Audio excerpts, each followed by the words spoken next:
ॐ सहनावतु सहनौ भुनक्तु सह वीर्यं करवावहै तेजस्विनावधीतमस्तु मा विद्विषावहै।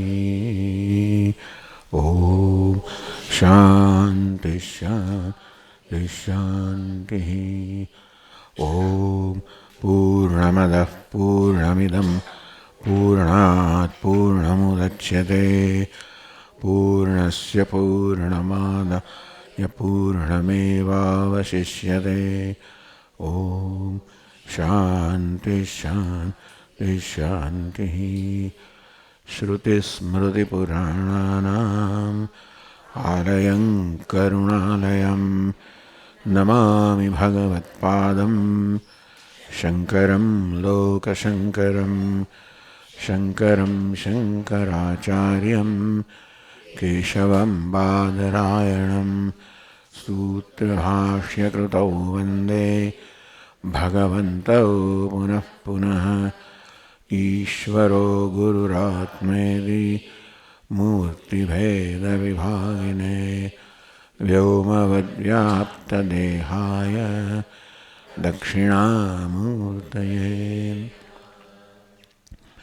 ॐ पार्थाय प्रतिबोधितां भगवता नारायणेन स्वयं व्यासेन ग्रथितां पुराणमुनिना मध्ये महाभारतम् अद्वैतामृतवर्षिणीं भगवतीम् अष्टादशाध्यायिनीम् अम्ब त्वामनुसन्दधामि भगवद्गीते भवद्वेषिणीम्। यं ब्रह्मा वरुणेन्द्ररुद्रमरुतः स्तुन्वन्ति दिव्यैस्तवैः वेदैः साङ्गपदक्रमोपनिषदैः गायन्ति यं सामगाः। ध्यानावस्थिततद्गतेन मनसा पश्यन्ति यं योगिनः यस्यान्तन्न विदुस्वरगणाः देवाय तस्मै नमः।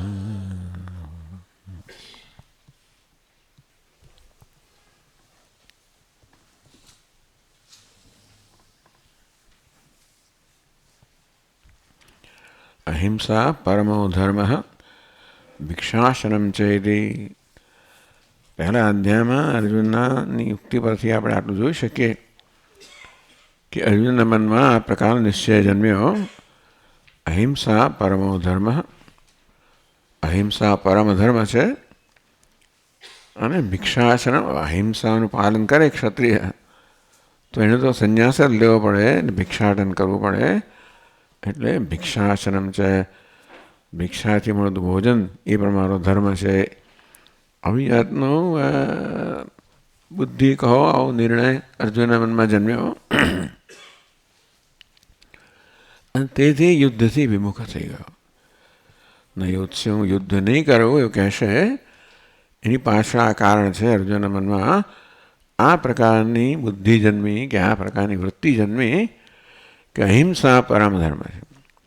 તો કોઈ ના નથી કહેતું, પણ અહિંસા કોને કહેવી એ હંમેશા પ્રશ્ન હોય છે. કોઈ પણ મૂલ્ય હોય, અહિંસા હોય, સત્ય હોય, ક્ષમા હોય, એની કોઈ નક્કી વ્યાખ્યા નથી કે આમ કરો તો એને અહિંસા કહેવાય કે આમ કરો તો હિંસા કહેવાય. કોઈ નિશ્ચિત વ્યાખ્યા નથી. અહિંસા, સત્ય વગેરે દરેક મૂલ્યનો નિશ્ચય આપણે દરેક સંજોગોમાં કરવો પડે. તે સંજોગોમાં જે કંઈ બધા પરિબળો હોય બધાને ધ્યાનમાં લઈને આપણે નિર્ણય કરવો પડે કે આ સંજોગોમાં અહિંસા કોને કહેવાય.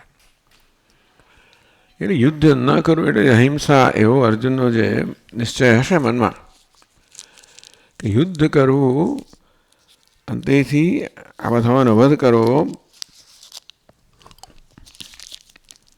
કે સ્વજનોનો વધ કરવો હિંસા જે છે, હા સ્વજનનો વધ કરવો હિંસા છે, પછી સ્વજન છે કે શું એ આપણે જોઈશું. એટલે અર્જુનને પોતાનું જે કર્તવ્ય છે આ સંજોગોમાં, યુદ્ધરૂપી કર્તવ્ય, અર્જુન પોતાના પ્રત્યે કયા પ્રકારની દૃષ્ટિ રાખે છે મહત્વનું છે. હું અર્જુન છું, આમનો ભત્રીજો છું, ભાણિયો છું, પૌત્ર છું, એ પ્રકારે પોતાને જોતો હોય તો પછી એનો એક પ્રકારની ભાવના જન્મે. અને હું ધર્મનું રક્ષણ કરી રહ્યો છું. સામેના પક્ષે અધર્મના પ્રતિનિધિઓ છે, એ પ્રકારની જો એને એવી દ્રષ્ટિ હોય, એવું મૂલ્યાંકન હોય આ પરિસ્થિતિનું, તો પછી એનો નિર્ણય બીજો થઈ જાય. અત્યારે મનમાં જે નિર્ણય જન્મ્યો કે આ યુદ્ધ એટલે હિંસા, એ નિર્ણય જે છે એ બદલાશે. ત્યાર પછી એ શું કરવા માંગે છે બદલાશે. આપણે જે કંઈ કરતા હોઈએ કોઈ પણ સંજોગોમાં, તે આપણા મનમાં જન્મેલા નિર્ણય પરથી નક્કી થતું હોય છે. આપણે નક્કી કરતા હોઈએ છીએ, પણ હું કોણ છું નિર્ણય જન્મે. હું અર્જુન છું કે ધર્મ રક્ષણ કરનાર યોદ્ધ છું, પણ હું કોણ છું એનો નિર્ણય પહેલાં થાય, પછી સંજોગો વિશે નિર્ણય થાય. આ બધા નિર્ણય પરથી આપણા મનમાં પછી છેવટે નિશ્ચયજનક શું કરવું. અને તેથી આ નિશ્ચય બદલાઈ જાય તો શું કરવું એ પણ બદલાઈ જાય. અર્જુનનો આવો નિશ્ચય, અહિંસા તો પરમ ધર્મ છે. અહિંસા કોને કહેવી? અને હવે પોતે સમજે છે એ પ્રકાર અહિંસાનું પાલન કરવું જાય. અહિંસા એટલે યુદ્ધનો અભાવ, એને અહિંસા કહેતા હોય. તો અર્જુન જે ક્ષત્રિય છે એને માટે તો એને પોતાની ફરજનો ત્યાગ કરવો પડે, તો જ આ યુદ્ધથી વિમુખ થઈ શકે. કોઈ પોતાની ફરજનો ત્યાગ ન કરી શકે વૈદિક કાળમાં. અર્જુને પોતાનો વર્ણાશ્રમ બદલવો પડે. વર્ણ ક્ષત્રિય હોય, આશ્રમ ગૃહસ્થ હોય તો એનો ધર્મ છે યુદ્ધ. પણ એ વર્ણ બદલી નાખે, હું બ્રાહ્મણ થઈ જાઉં અને આશ્રમમાં હું સંન્યાસી થઈ જાઉં, તો પછી એનો ધર્મ બદલાઈ જાય. એટલે અહિંસા પરમો ધર્મ ભિક્ષાસનમ છે. અહિંસા પરમ ધર્મ છે અને ભિક્ષાનું અન્ન ખાવું એ પણ પરમ ધર્મ છે આ સંજોગોમાં. કેમ? કારણ કે પોતે ક્ષત્રિય છે એવું નહીં, પરંતુ પોતે વાસ્તવમાં જાણે કે બ્રાહ્મણ હોય એ પ્રકારે આમાં નિશ્ચય જન્મ્યો. અને તેથી યુદ્ધથી વિમુખ થયો. મેં કહ્યું તેમ કોઈ પણ સંજોગોમાં આપણે જે કંઈ કરતા હોઈએ છીએ, આપણા મનમાં પોતાના વિશે અને સંજોગો વિશે કયા પ્રકારની મૂલ્યાંકન જન્મ્યું છે એ બધું નક્કી થાય છે.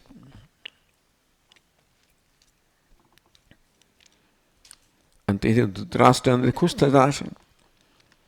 લાગે છે કે અર્જુન યુદ્ધ નહીં કરે એટલે મારા પુત્રને કોઈ પ્રકારના સંઘર્ષો વગેરે રાજ્ય મળી જશે. એવા કદાચ ભાવ સંજયે ધૃતરાષ્ટ્રના ચહેરા પર નોંધ્યા હશે. પણ ધૃતરાષ્ટ્રને તો કે એવું કહેવા માગતો હતો કે આવું નથી, તો હમણાં ક્ષણભર એવું છે. અર્જુન યુદ્ધ નહીં જ કરે એવું નથી. અત્યારના સંજોગોમાં લાગે છે કે યુદ્ધ નહીં કરે, પણ પછી કરવાનો છે. ભગવાન જ્યારે ઉપદેશ કરશે ત્યારે બધો એના નિશ્ચયો બદલાઈ જશે. પોતાના વિશે નિશ્ચય બદલાઈ જાય અને સંજોગો વિશે નિશ્ચય બદલાઈ જાય ત્યારે પછી એ જે કરશે એ બદલાઈ જશે. એ સંજય જાણે છે કે આ ભગવાન અર્જુનનો જે સંયોગ છે કે એમને નથી થયો. અને ભગવાન અર્જુનને યોગ્ય ઉપદેશ કરશે જ, જે અર્જુન માટે જગત માટે શ્રેષ્ઠ હોય. એટલે સંજયે ધૃતરાષ્ટ્ર આ પ્રકારે કહ્યું. સંજય ઉવાચ તં તથા કૃપયાવિષ્ટમ અશ્રુપૂર્ણાકુલેક્ષણમ વિષીદन्तમિદં વાક્યમ ઉવાચ મધુસૂદનઃ.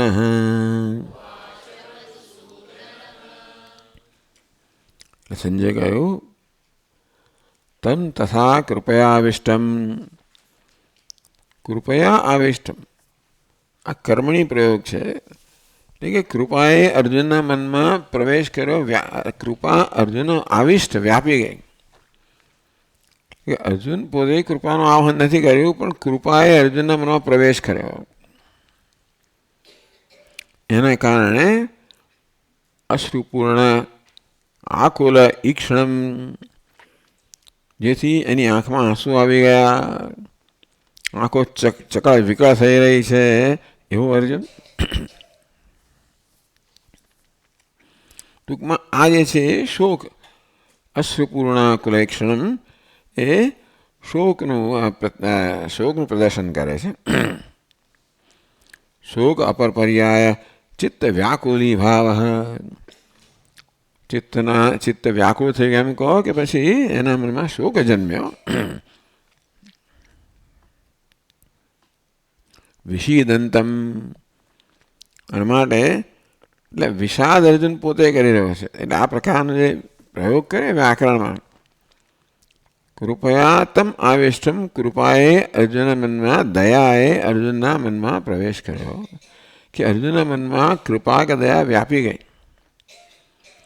એને કારણે જે પોતે વિષાદ કરી રહ્યો છે, વિષીદંતમ. એટલે કૃપા પર એનો કોઈ કાબુ નથી, પણ વિષાદ પર કાબુ છે. વિષાદમાં અર્જુનનું કર્તૃત્વ છે.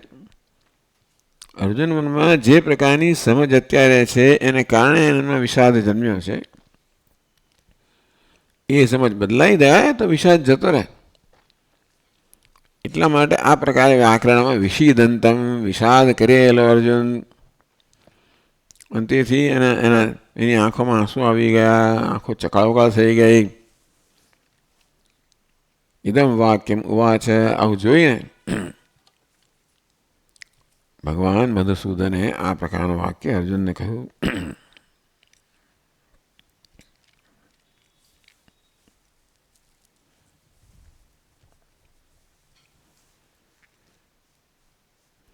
એટલે અહીં કહે છે ટીકાકાર કે ભગવાને અર્જુન ઉપેક્ષા ન કરી. મહત્વની વસ્તુ એ છે, ન તો ઉપેક્ષિતવાન. અર્જુનની આ પ્રકારની સ્થિતિ જોઈને ભગવાન તારે ઘેર જાય, ત્યાં ક્યાં લઈ જવું તને? એ તો સારથી છે ને, તું કે ત્યાં લઈ જવું. અને તેથી અર્જુન એવો પડતો મૂક્યો હોત, પણ ભગવાને એની ઉપેક્ષા ન કરી.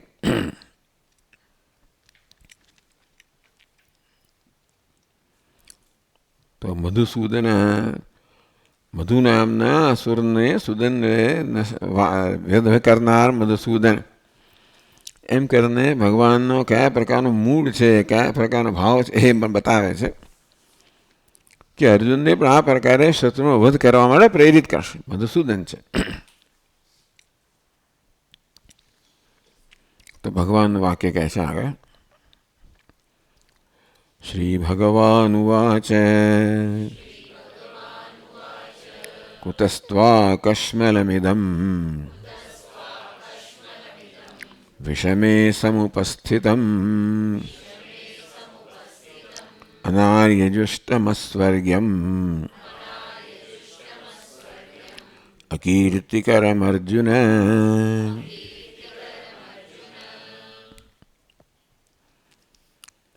આ સ્થળે ટીકાકાર ભગવાન શબ્દની વ્યાખ્યા આપે છે. કરે ઐશ્વર્યસ્ય સમગ્રસ્ય ધર્મસ્ય યશસઃ શ્રિયઃ વૈરાગ્યસ્યાથ મોક્ષસ્ય ષण्णां ભગ ઇતિંગના. ભગવાન ભગ અસ્ય અસ્તિ ઇતિ. ભગવાન જે ભગ ધરાવે છે એને ભગવાન કહેવાય. આમાં નિત્ય યોગે ભગવાન કહે છે ને એટલે હંમેશા ભગ ધરાવનાર છે. આ 6 પ્રકારના ઐશ્વર્ય ધરાવનાર છે અને ભગવાન કહેવામાં આવે. હંમેશા ઐશ્વર્ય ધરાવનારા ધર્મ, યશ, મોક્ષ, વૈરાગ્ય અને ઐશ્વર્ય. તો હંમેશા ભગવાન આ ધરાવનારા છે. મેં ગમે તે સ્થિતિમાં હોય, બાળક હોય તો હોય, પણ ટૂંકમાં આ ઐશ્વર્ય ભગવાનથી ક્યારેય દૂર નથી હોતા. ભગવાનનું પ્રદર્શન ના કરે જુદી વાત છે, પણ જ્યારે જરૂર હોય ત્યારે આમાં એક કે વધારે ઈશ્વરનું પ્રાગટ્ય થાય.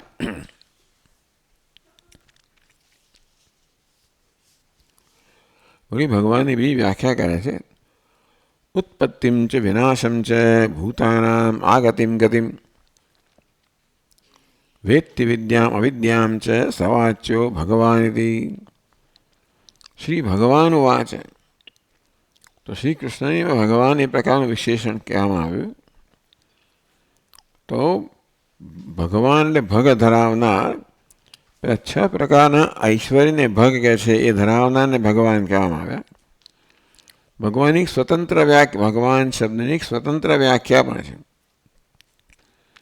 આમ જે નિત્ય હંમેશા ભગ ઐશ્વર્ય 6 પ્રકારના ધરાવ્યાને ભગવાન કહેવાય. તદુપરાંત ઉત્પત્તિમ ચ વિનાશમ ચ ભૂતાનામ આગતિમ ગતિમ.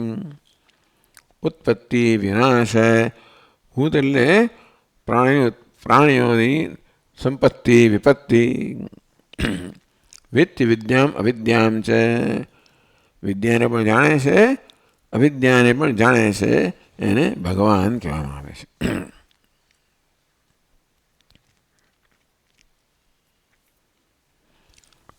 અહીં કહે છે ટીકાકારે, ભગવાન શબ્દનો આ અર્થ માત્ર વાસુદેવમાં જ લાગુ પડે છે. શ્રી કૃષ્ણમાં જ માત્ર ભગવાન શબ્દનો આ અર્થ મુખ્ય અર્થમાં લાગુ પડે છે.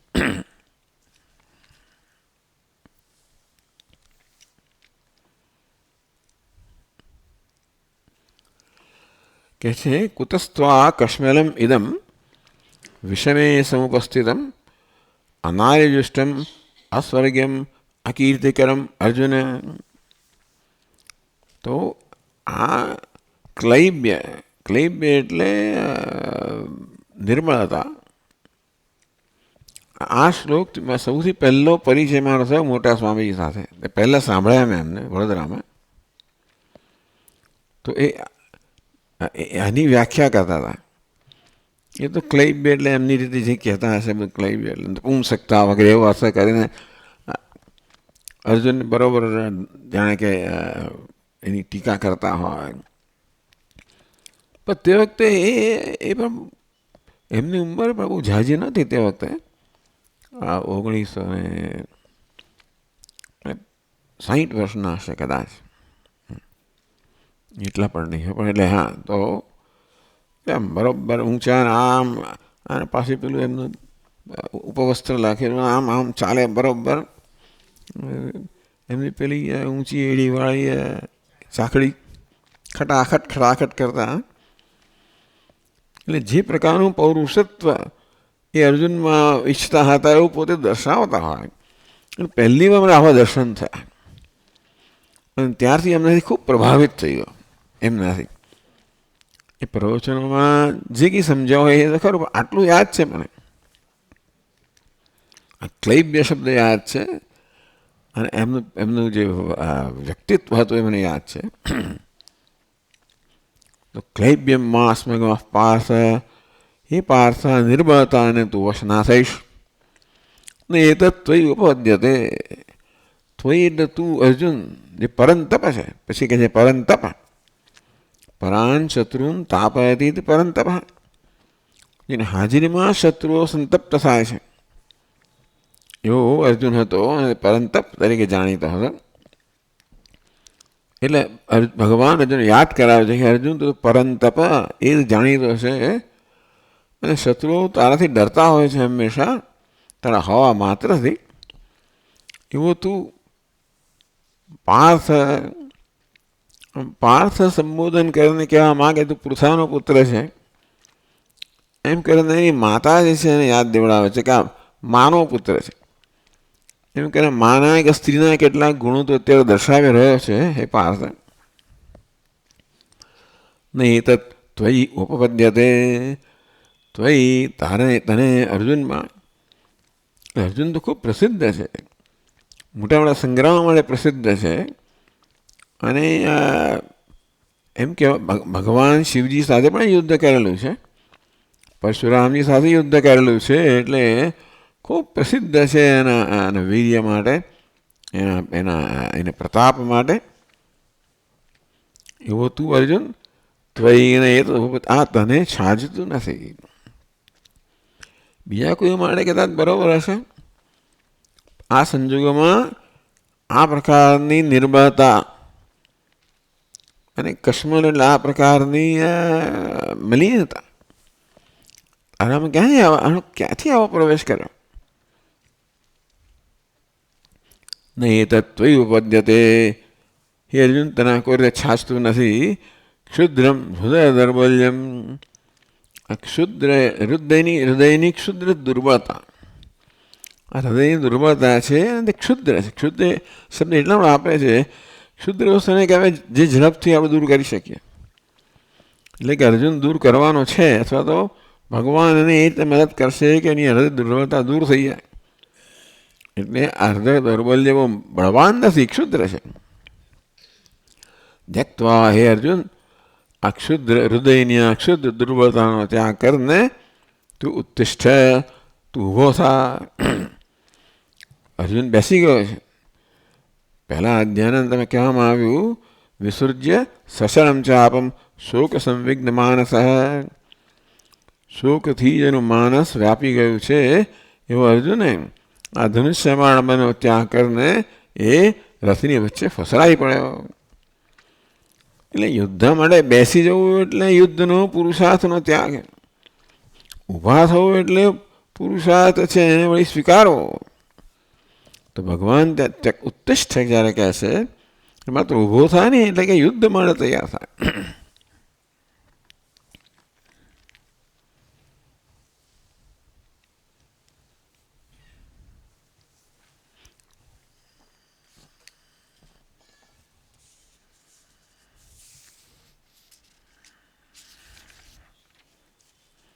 આગળ કહેવામાં આવ્યું કે અનારીજુષ્ટમ અસ્વર્ગ્યમ અકીર્તિકરમ.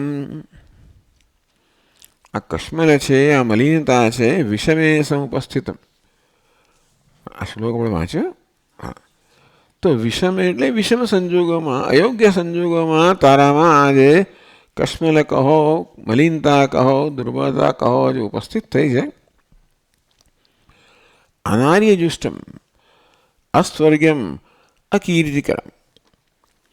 અર્જુનના ક્ષત્રિય ધર્મને ધ્યાનમાં રાખીને ભગવાન કહી રહ્યા છે કે અનાર્યજુષ્ટમ, આર્યને છાજે એવું નથી. જુષ્ટ એટલે યોગ્ય. અનાર્ય માટે બરોબર છે, આર્ય માટે આ પ્રકારનું વર્તન બરોબર નથી. અસ્વર્ગ્યમ, બીજું હંમેશા ક્ષત્રિયો માટે સ્વર્ગ, એ સ્વર્ગની પ્રાપ્તિ એમ મહાન પુરુષાર્થ છે. તો કે આ પ્રકારે યુદ્ધ નહીં કરે તો તેને સ્વર્ગ મળવાનું પણ નથી. અકીર્તિકરમ, અને આ લોકની અંદર તારી કીર્તિનો હ્રાસ થશે, માટે આ લોકમાં તારી કીર્તિનો હ્રાસ થશે, અથવા અપકીર્તિ પ્રાપ્ત કરાવનારું થશે આ વર્તન તારું. અને પરલોકમાં સ્વર્ગથી તું વંચિત રહી જશે. અને વળી આર્યને છાદ્યું આ વર્તન નથી.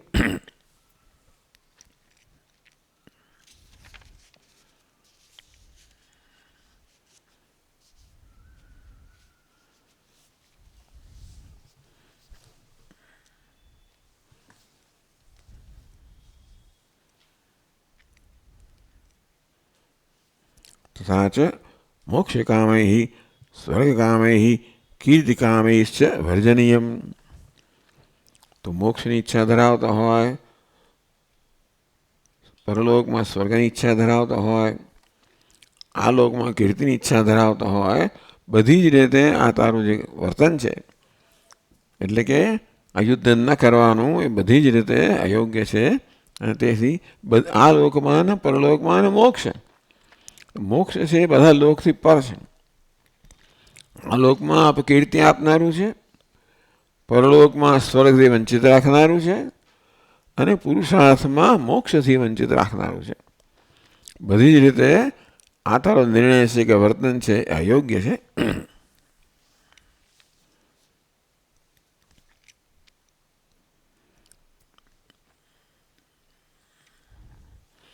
નનુ બંધુસેના અવેક્ષણયા તેને અધૈર્યેણ ભગવાન તમે જોયું કે બંને સૈન્યમાં બધા સ્વજનો છે, સ્વજનોને જોઈને મારું ધનુષ્ય પણ ધારણ કરી શકતો નથી, ધનુષ્ય પણ મારા હાથમાં સરકી રહ્યું છે,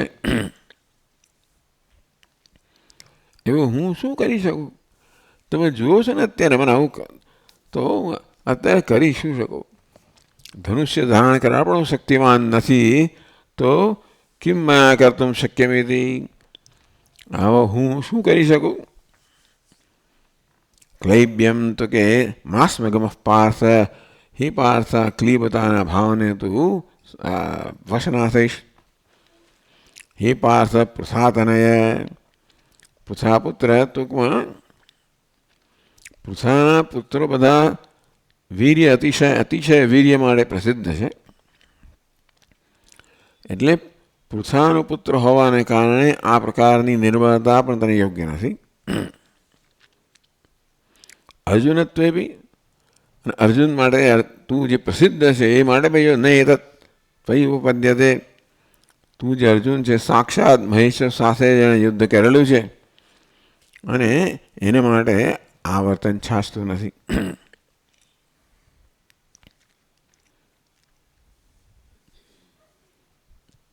ભગવાન મેં કહ્યું તો ખરું ને કે મારે તો ઊભાઈ નથી રહેવાતું, મારું ધનુષ્ય પણ સરકી રહ્યું છે, તો હું શું કરી શકું? ક્ષુદ્રમ હૃદય દૌર્બલ્યમ, આ તારા હૃદયની દુર્બળતાને કારણે થઈ રહ્યું છે, છૂટ દે. એટલે આ તારો સ્વભાવ નથી, કોઈક રીતે હૃદયની દુર્બળતાએ તને પરવશ કર્યો છે અને તેથી છોડવા માટે શક્તિમાન છે. હૃદયની દુર્બળતાનો ત્યાગ કર.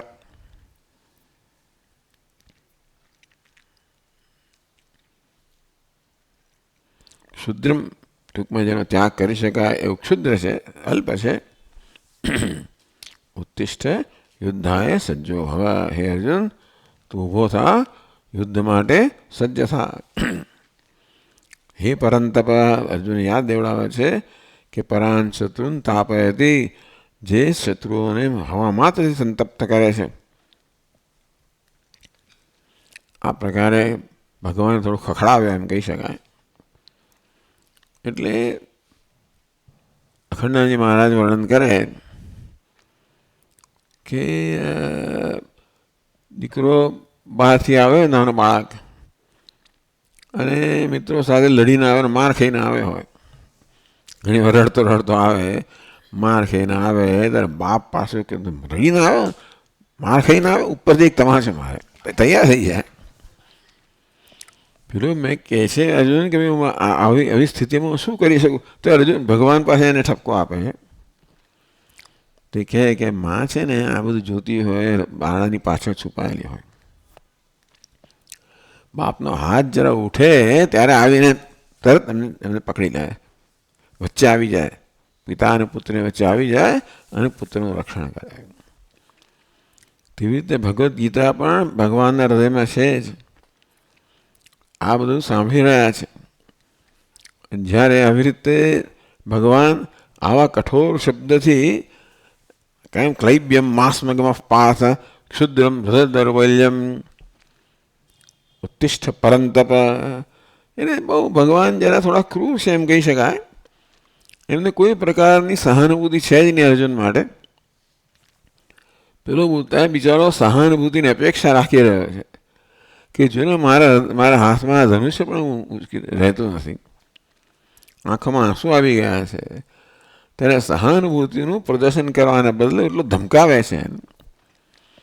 આવું જ્યારે થાય ત્યારે માં વચમાં આવે, પિતા અને પુત્રની વચ્ચે ઊભી રહી જાય અને પુત્રનું રક્ષણ કરે.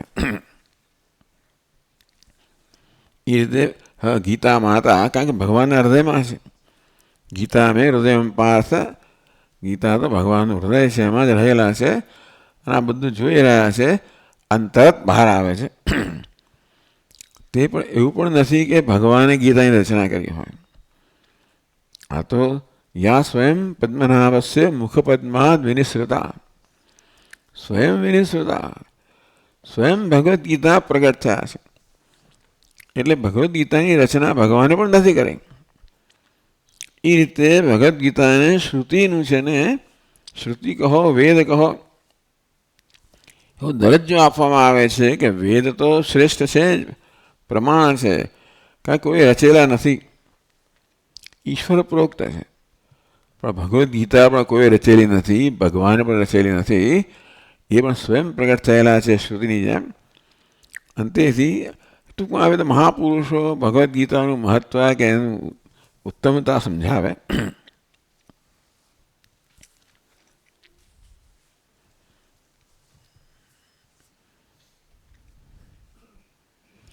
નનુ નાયમ સ્વધર્મસ્ય ત્યાગ. અર્જુન કદાચ આ પ્રકારની દલીલ કરે ભગવાન આ સ્વધર્મનો ત્યાગ કરવો એવું નથી, કિંતુ ધર્મત્વ અભાવાત અધર્મત્વાચ અસ્ય યુદ્ધસ્ય ત્યાગ મેં ક્રિયતે. ભગવાન આ યુદ્ધનો ત્યાગ કેમ કરે છું? આ ધર્મ તો નથી જ, પણ અધર્મ છે. હું કે યુદ્ધથી ડરીને કે ડરપોકતાને કારણે વગેરે યુદ્ધનો ત્યાગ કરું છું, યુદ્ધ નથી લડવા માંગતો એવું નથી. મેં સ્પષ્ટ કહ્યું અને સમજાવ્યું કે આ તો અધર્મ છે. એટલે અહીંયા આગળ ધર્મનો અભાવ છે અને અધર્મપણું છે. ધર્મનો અભાવ જ હોય તો એ ચાલે, પણ ધર્મનો અભાવ પણ છે અને અધર્મપણું પણ છે, અને માટે યુદ્ધ નથી કરવા માંગતા.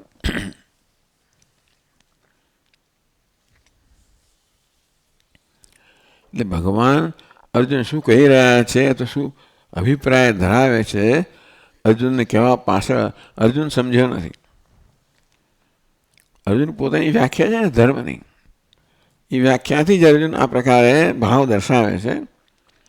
ભગવાન અર્જુનને ધર્મનું જ જ્ઞાન આપવા માંગે છે, એનો જ બોધ આપવા માંગે છે. ભગવદ્ ગીતાનો મુખ્ય વિષય ધર્મ જ છે.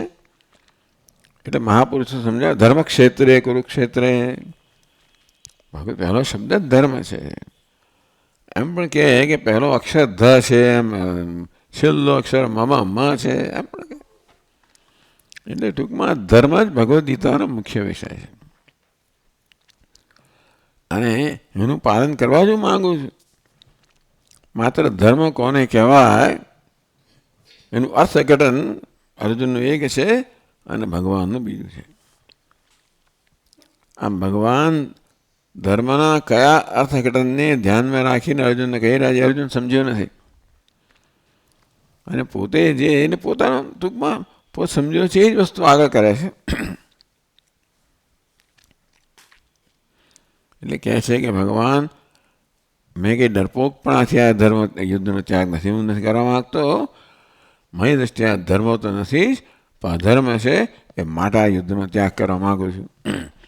એટલે કહે છે ચોથા શ્લોકમાં, અર્જુન ઉવાચ કથમ ભીષ્મમહં સંખ્યે દ્રોણં ચ મધુસૂદન ઇષભિઃ પ્રતિયોત્સ્યામિ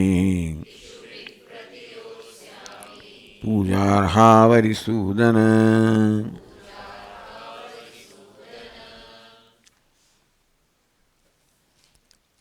સંખ્યે રણે, સંખ્યા એટલે અહીંયા રણભૂમિ. આ રણભૂમિમાં કથમ ભીષ્મમ દ્રોણમ ચ મધુસૂદન, કથમ તો કે ભીષ્મ અને દ્રોણ કંઈ આગળ છે, એ જ નેતાઓ છે કૌરવ સૈન્યના, એ જ વૃદ્ધ છે, વડીલ છે, અને અર્જુન માટે અત્યંત પૂજનીય છે. બીજા કૃપાચાર્ય વગેરે પણ છે, છતાં ભીષ્મ અને દ્રોણ સૌથી વધારે પૂજનીય છે.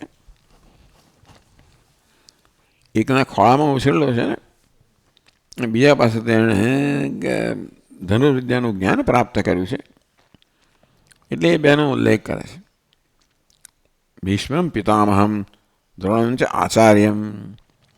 ભીષ્મ મારા પિતામહ છે, દાદા છે. દ્રોણાચાર્ય મારા આચાર્ય છે. સંખ્યે રણભૂમિમાં ઈશુભિ પ્રતિયોત્સ્યામી. કેવી રીતે હું એમના પર બાણની વર્ષા કરી શકું? કેમ નહીં? પૂજાર્હવ, એ તો પૂજાને યોગ્ય છે. કેવી રીતે બાણની વર્ષા થઈ? કોઈ રીતે ના થઈ શકે? કુસુમાદિ અર્ચનીય યોગ્ય, અર્ચન યોગ્ય, ટૂંકમાં એમને તમારે પુષ્પથી વાસ્તવમાં અર્ચના કરવી જોઈએ, પૂજા કરવી જોઈએ, પુષ્પની વર્ષા કરવી જોઈએ એમના પ્રત્યે. એને બદલે આપ મને આ બાણની વર્ષા કરવાનું કહો છો. હું કેમ કરી શકું?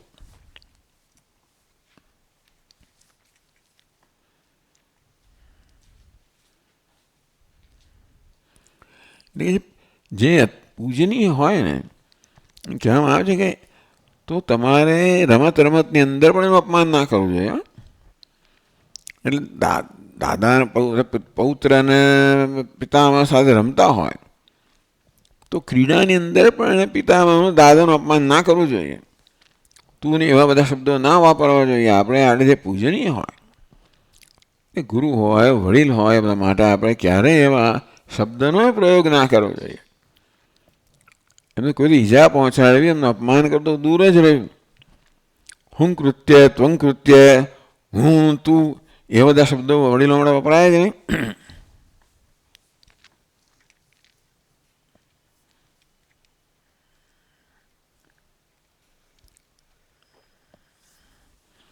એટલા માટે જ દુર્યોધને ભીષ્મ દ્રોણને જ આગળ કર્યા છે. એ જાણે છે કે આ અર્જુન વગેરે ભીષ્મ દ્રોણ પર આક્રમણ અથવા તો એમના પર બાણની વર્ષા નહીં કરી શકે. અંતેથી એમની સાથે યુદ્ધ ન કરી શકા, ન કરવું જોઈએ. એ તો પૂજાને યોગ્ય છે, આવે પુષ્પની અર્ચનાને યોગ્ય છે, એ બાણ વર્ષાને યોગ્ય નથી. કહે છે ગુરુમ હું કૃત્ય ત્વં કૃત્યાદિના શબ્દ માત્રેણ ગુરુદ્રોહ. એ ગુરુ મળે હું, તું એવા બધા શબ્દો વાપરવા, એમ કરીને પણ એમનો દ્રોહ કરવો, એ જ મહાન પાપ ઉત્પન્ન કરનારું છે. તો પછી એમના પ્રત્યે બાણની વર્ષા કરવી તો કેટલું મોટું અનિષ્ટ ઉત્પન્ન કરે. એટલે આ પ્રકારનું વર્તન સર્વથા નિષિદ્ધ છે. ભગવાન આપમાં જે કહી રહ્યા છો, કથમ ભીષ્મહમ સંખ્યે દ્રોણં ચેદ મધુસૂદન. એ મધુસૂદન અરિસૂદન બે શબ્દ વાપરે છે. મધુ નામના અસુરનો વધ કરનાર, અરે એટલે દુશ્મનનો વધ કરનાર, બહુ જુદું નથી. અને છતાંય પણ આ પ્રકારે વધ કરવો એ તો આપનો સ્વભાવ છે. આપને એમાં કોઈ સંકોચ છે નહીં, પણ આપ કરવાનું મને ના કહી શકો, મને ના કહેવું જોઈએ. કથમ ઈશુભિ પ્રતિયોત્સ્યામી. પૂજા રહો, જે પૂજાને યોગ્ય છે એમના પ્રત્યે હું બાણની વર્ષા કેમ કરી શકું?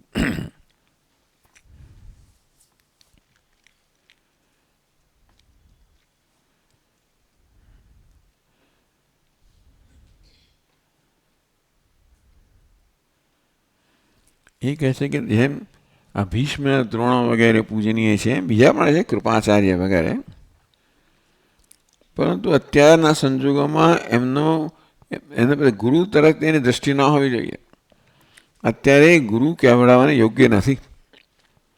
ભીષ્મ હોય, દ્રોણ હોય, કૃપાચાર્ય હોય, તો જે પ્રકારનું વર્તન અત્યારે એમના વડે થઈ રહ્યું છે એ રીતે જોતા એ ગુરુ કહેવડાવવા યોગ્ય નથી. તેષામ ન ગુરુત્વેન સ્વીકાર સાંપ્રતમ ઉચિત. આ સંજોગોમાં એમને ગુરુ તરીકે સ્વીકાર કરવો એ યોગ્ય નથી. કેમ? કારણ કે એમનું વર્તન ગુરુને સાજવું નથી. રોરપ્યલિપ્તસ્ય કાર્યાકાર્યમ અજાનત ઉત્પત્ત પ્રતિપન્નસ્ય પરિત્યાગો વિધીયતે. કહે છે ગુરુ પણ એકદમ ટૂંકમાં ગુરુ પણ અભિમાની બની જાય. કાર્યાકાર્યમ, શું કરવું શું ના કરવું એનું વિવેકહીન થઈ જાય. ઉત્પથ પ્રતિપન્નસ્ય, અને કુમાર્ગે ધારો કે જતા હોય ગુરુમાં પણ આ પ્રકારના દોષ દેખાય તો પરિત્યાગો વિધિયતે. ગુરુનો વડીલનો પણ પરિત્યાગ કરવાનું શાસ્ત્રમાં વિધાન છે. જે ક્યાં તો અભિમાનથી અંધ થઈ ગયા હોય, શું કરવું, કાર્ય અને અકાર્ય શું ન કરવું, વિવેક ન કરી શકતા હોય, કે પછી અથવા જેમનું પતન થઈ રહ્યું હોય, તો કે એવો નિયમ નથી કે બધા સંજોગોમાં ગુરુ જ હોય. વાત તો સાચી છે કે ગુરુનો તો આદર કરવો જ જોઈએ, પરંતુ એનું વર્તન ગુરુને છાજે હોય તો, અને વિરુદ્ધનું વર્તન હોય તો એ ગુરુ કહેવડાવવા યોગ્ય નથી, એવું સ્મૃતિમાં કહેવામાં આવ્યું છે. અને તેથી આ લોકો પણ યુદ્ધના ગર્વથી ટૂંકમાં અભિભૂત થઈ ગયા છે. અને માટે એ પણ ન્યાય વિરુદ્ધ, એમણે પણ ન્યાય વિરુદ્ધ રાજ્ય છીનવી લીધેલું છે. તો તમે બધા અર્જુન શિષ્ય છે, એ શિષ્યનો દ્રોહ કરી રહ્યા છે. એમણે અન્યાયથી દુર્યોધનને ભીષ્મ, દ્રોણ બધા લોકોએ પક્ષે લીધો, એટલે ટૂંકમાં એ પણ અન્યાયથી રાજ્ય છીનવી લેવામાં સહાયભૂત થયા. તેથી કાર્ય વિવેક શૂન્યનામ, અને યુદ્ધ કરવા તૈયાર થઈ ગયા, એટલે શું કરવું શું ના કરવું વિવેક અત્યારે નથી. એ લોકો અભિમાની થઈ ગયા છે. અને જોડે જોડે કુમાર એટલે અધર્મનો માર્ગ જઈ રહ્યા છે. આ બધી જ રીતે એમનામાં આવા દોષ છે. માટે આ સંજોગોમાં આ ભીષ્મ અને દ્રોણ ગુરુ કહેવડાવવા યોગ્ય નથી. ભગવાન કહે ને, ધારો કે અંતેથી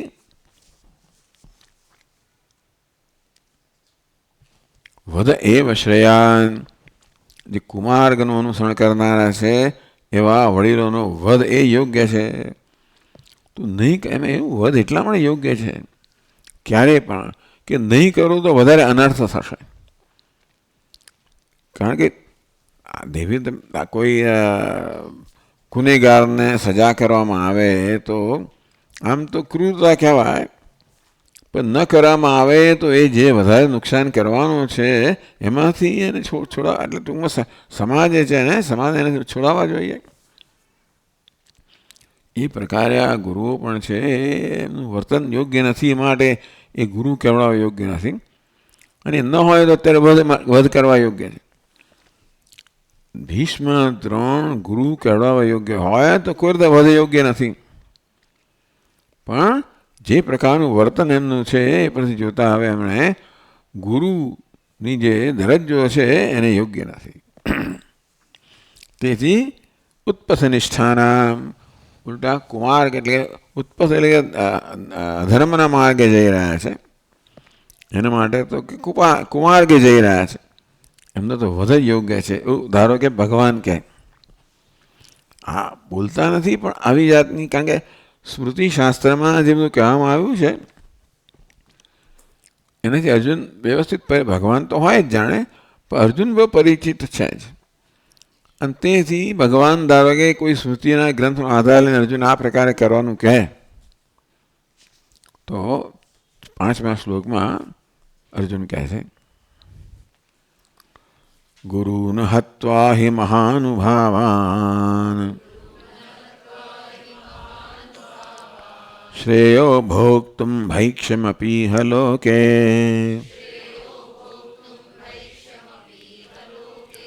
હત્વાર્થકામાંસ્તુ ગુરુનિહૈવ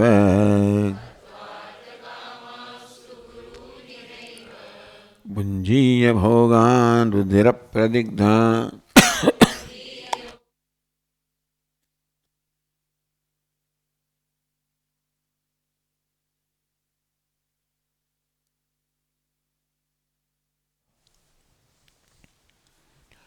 મહાનુભાવાન ગુરુન આહત્વા, આ મહાનુભાવ છે, મહાન અનુભવ ટૂંકમાં મહાન અનુભવો ધરાવનારા છે, એટલે મહાન ગુણો ધરાવનારા છે, મહાનતા ધરાવનારા છે.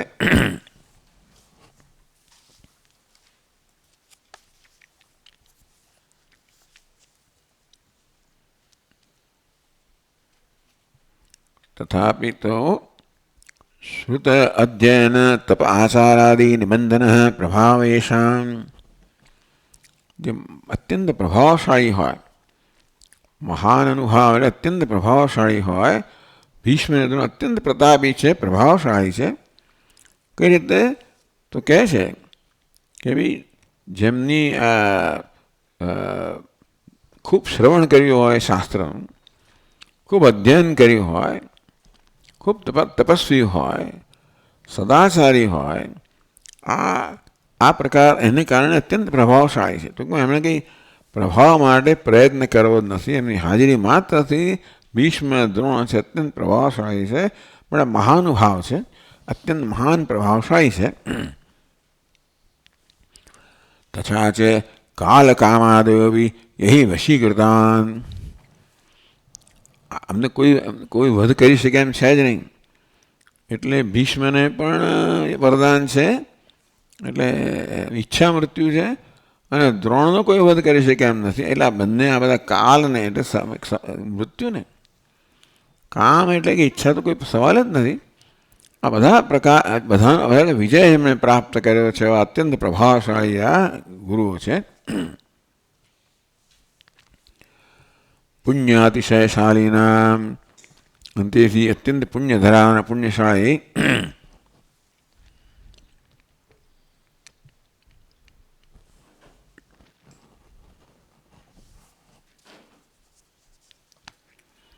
તો પણ તમે જુઓ છો ને કે આવા ભીષ્મ દ્રોણ વગેરે પણ જાણે કે અભિમાનથી યુક્ત થઈ ગયા હોય અને આવું વર્તન કરતા હોય, યોગ્ય નથી.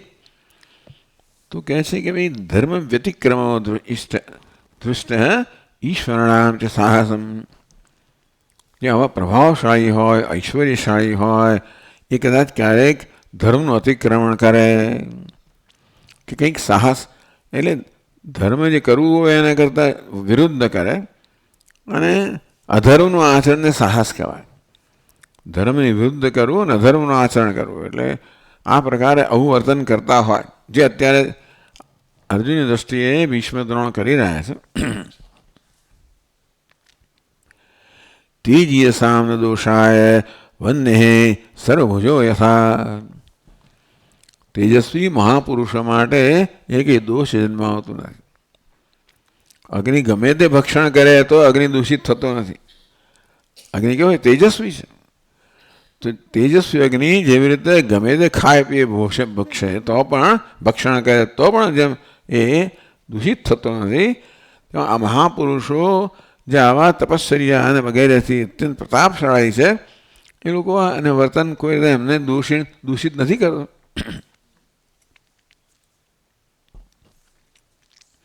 એટલે કહે છે મહાનુભાવાન ગુરુ અહત્વાહી, અત્યંત પ્રતાપશાળી આ જે ગુરુઓ છે ભીષ્મ દ્રોણનું અહત્વા, હન કરવાને બદલે શ્રેયો ભોગતુમ ભૈક્ષમ અપી ઇહલોકે, આ લોકની અંદર એમની હત્યા કરવા કરતા, એટલે હત્યા ક્યારે ન થાય. અર્જુન યુદ્ધનો ત્યાગ કરે તો આ બધાથી હત્યાથી મુક્ત થઈ શકે. ટૂંકમાં અર્જુન યુદ્ધ ના કરે તો જ ભીષ્મ દ્રોણની હત્યાથી મુક્ત રહી શકે. યુદ્ધ કરવું હોય તો એમની હત્યા કરવી જ પડે, નહીં તો એમની હત્યા કર, કાં તો એની હત્યા થઈ જાય, નહીંતર એમની હત્યા કરવી પડે. એટલે એમની હત્યા કરે તો બહુ મહાન પાપ થાય, એટલે એવું કરવાને કરતે શ્રેયો ભોગતુમ ભૈક્ષમ અપી હલોકે, હું યુદ્ધ મેદાનનો ત્યાગ કરું તો ક્ષત્રિય ધર્મનો ત્યાગ કરું, બ્રાહ્મણ ધર્મ સ્વીકારેલો ભૈક્ષમ ભિક્ષાચર્ય આવું થાય નહીં. ક્ષત્રિયથી ગૃહસ્થ પણ ભિક્ષાચર્ય ના કરી શકે કે પછી ક્ષત્રિય ના કરી શકે, માત્ર બ્રાહ્મણ કરી શકે અને સંન્યાસી કરી શકે. તો કે છે અત્યારે ભૈક્ષમ એવો શબ્દ વાપરે છે અર્જુન, એટલે સ્પષ્ટ કહ્યું નથી, પણ અર્જુનના મનમાં આ પ્રકારે કોઈ કહેતો સંન્યાસ હશે ખરો, એ સંન્યાસી બને તો જ ભિક્ષાચરણ કરી શકે. એટલે કહે છે આ બધા મહાનુભાવો સારી યુદ્ધ કરીને એમનું હત્યા કરવા કરતા તો હું માનું છું કે હું ભિખારી બની જાઉં. ભૈક્ષમ ભિખારી બનાય નહીં એ જમાનામાં, ભિખારી એટલે એ સમાજ કોઈ સ્વીકાર નહીં. એટલે એક જ ભિખારી છે ભિક્ષુ, જેને આપણે કહીએ કે ઓફિશિયલ ભિખારી, જે સમાજથી સ્વીકૃત ભિખારી એટલા ભિક્ષુ. તો ભૈક્ષમપી હલો કે આ દુનિયાની અંદર ભિક્ષાચરણ કરવું એ મને વધારે યોગ્ય લાગે છે. હત્વાર્થ કામાંસ્તુ ગુરુનિહૈવ પુંજ્ય ભોગાન રુધિર પ્રદિગ્ધાન. યદા અર્થલુબ્ધા સંતો યુદ્ધે પ્રવૃત્તા તદા એષામ વિક્રીતાત્મનામ કુતસ્ત્વમ પૂર્વોક્તમ મહાત્મ્યમ. આ લોકોએ તો પોતે વેચી દીધી છે. ભીષ્મ દ્રોણ તો દુર્યોધનનું કહ્યું કરનારા છે. એ પ્રકારે એમણે પોતાની જાતને વેચી દીધી, કારણ કે એમને છાજે એ પ્રકારનું વર્તન કરે તો અત્યારે થઈ જ ના શકે. આ પ્રકારે યુદ્ધ કરવાના આ બધા અમારો સંહાર કરવા તૈયાર થયા છે. નથી થયો કે એ દુર્યોધન દાસ બની ગયા છે. અર્થસ્ય પુરુષો દાસ દાસસ્ત્વર્થો ન કસ્ય એવું કહેવાયું છે. તો યુધિષ્ઠિરને પ્રત્યે આ ભીષ્મે યુધિષ્ઠિરને આ પ્રકારનું વાક્ય કહ્યું છે કે અર્થસ્ય પુરુષો દાસ. હંમેશા મનુષ્ય છે ને એ અર્થનો દાસ છે. અર્થ એટલે ધન સમૃદ્ધિ સત્તા પ્રતિષ્ઠા વગેરે. તો મનુષ્યનો દાસ છે. અર્થ ક્યારે મનુષ્યનો દાસ થતો નથી. હંમેશા મનુષ્ય અર્થનો દાસ છે. ઇતિ સત્યમ મહારાજ બધોસ્મી અર્થેન કૌરવૈ. યુધિષ્ઠિર કદાચ ગયા હશે ભીષ્મને સમજાવવા માટે. ભીષ્મે કહ્યું અમે તો વેચાઈ ગયા છે. દુર્યોધને હંમેશા અમારું રક્ષણ કર્યું, એ પાલન કર્યું છે. રક્ષણ તો પાલન કર્યું છે. એ રીતે અમે એનું અન્ન ખાધું છે અને તેથી અમે એના દાસ, એ રીતે અમે એના દાસ થઈ ગયા છે. અને તો અમે અર્થના દાસ છે. અમે અર્થદાસ છે. એટલે કહ્યું મહાનુભાવ હત્વા અર્થ કામાંસ્તુ ગુરુન. અર્થની કામના કરનારા કે અર્થકામ એ પ્રકારના આ સંસારના જે પુરુષાર્થ છે એની પાછળ પડેલા ગુરુઓ છે એમની હત્યા કરવા કરતા તો, કારણ કે એક જ વસ્તુ થઈ શકે, યુદ્ધ થાય તો અમનો પરાજય થાય તો બધા મરવાના જ છે. એમાં કોઈ જીવ તો બચવાનું નથી. એટલે અમને કદાચ રાજ્ય મળે, બધા ભોગ મળે તો પણ આ બધા મહાપુરુષોના રુધિરથી ખરડાયેલા ભોગ અમે નથી મળે, એમાં નથી જોઈતો. રુધિર પ્રદિગ્ધાન, લોહીથી ખરડાયેલા આવા ભોગ છે એ ભોગવવા કરતા હું તો માનું છું કે આ બધું છોડીને મારે ભિક્ષાચરણ કરવું જોઈએ.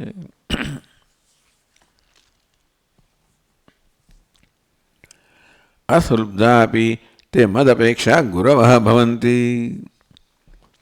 એટલે ભલે એ લોકો અર્થદુબ્ધ હોય, ટૂંકમાં અર્થના દાસ હોય, તો પણ મારી અપેક્ષા એ તો એ ગુરુ જ છે.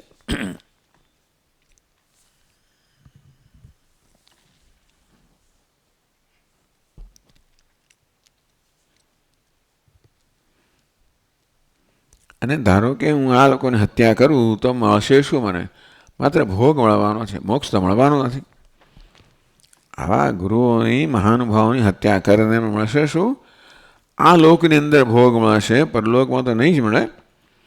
ભુંજીય ભોગાન રુધિર પ્રદિગ્ધાન ઇહૈવ. આ લોકમાં જ માત્ર મને ભોગ મળશે, સ્વર્ગથી વંચિત તો રહી જ જઈશું. અને તે પણ કેવા ભોગ મળશે? આમના રુધિરથી ખરડાયેલા ભોગ મને મળશે.